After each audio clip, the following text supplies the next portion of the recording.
হুগলি মোড় মধ্যাঞ্চল তৃণমূল কংগ্রেসের উদ্যোগে অনুষ্ঠিত হলো বিজয়া সম্মেলনী অনুষ্ঠান।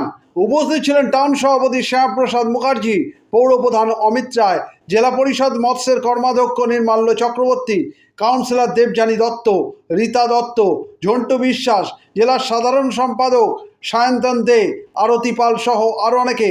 অনুষ্ঠানের পর সকলকে মিষ্টি মুখ করানো হয়। পরে অনুষ্ঠান প্রসঙ্গে জানান জেলা পরিষদ মৎস্যের কর্মাধ্যক্ষ নির্মাল্য চক্রবর্তী। চুঁচুড়া থেকে প্রবীর ঘোষালের রিপোর্ট।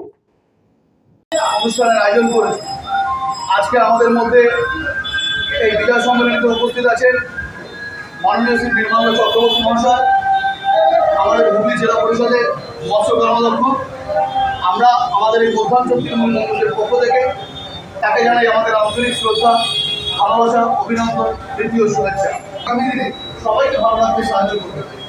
আজ আমরা এখানে কর্মীবৃন্দ এবং আমাদের যারা নেতা, তাদের প্রত্যেকের কাছে অনুরোধ, আমরা যেন একজোটে আবার আগামী দিনে মমতা বন্দ্যোপাধ্যায়ের সকলের সঙ্গত প্রচেষ্টা এবং আপনাদের সাথ আমাদের দরকার। আমাদের মধ্যে উপস্থিত আছেন গোপাল রায় মহাশয়, আমাদের মধ্যে উপস্থিত আছেন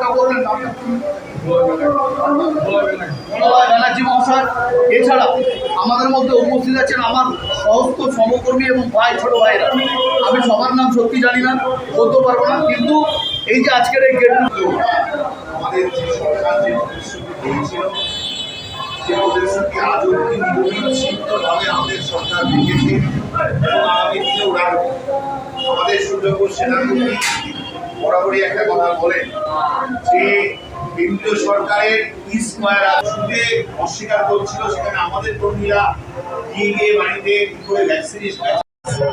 যে মধ্যাঞ্চল পার্টি অফিস আছে আমাদের, সেই মধ্যাঞ্চল পার্টি অফিসে আমাদের বিজয় সম্মেলনী চলেছে। আমাদের সমস্ত বয়োজ্যেষ্ঠ মাখনদা থেকে শুরু করে সেটুদা থেকে আরম্ভ করে দত্তদা থেকে নবীনদা থেকে আরম্ভ করে আমাদের সমস্ত নবীন প্রবীণের আজকে একটা সুমধুর মিশ্রণ হয়েছে। আগামী দিন বাংলা যাতে শস্য শ্যামলা থাকে, আগামী দিন বাংলা যাতে সুরক্ষিত থাকে। আপনারা ইতিমধ্যেই জানেন যে ন্যাশনাল ক্রাইম রেকর্ড ব্যুরোর ভিত্তিতে কলকাতা হচ্ছে সেফেস্ট সিটি হয়েছে আমাদের ভারতবর্ষের মধ্যে। তেমনই আমরা বাংলাকে প্রতিকৃত করে সারা ভারতবর্ষে আমাদের যে দিদির বাণী সেটা আমরা ছড়িয়ে দিচ্ছি।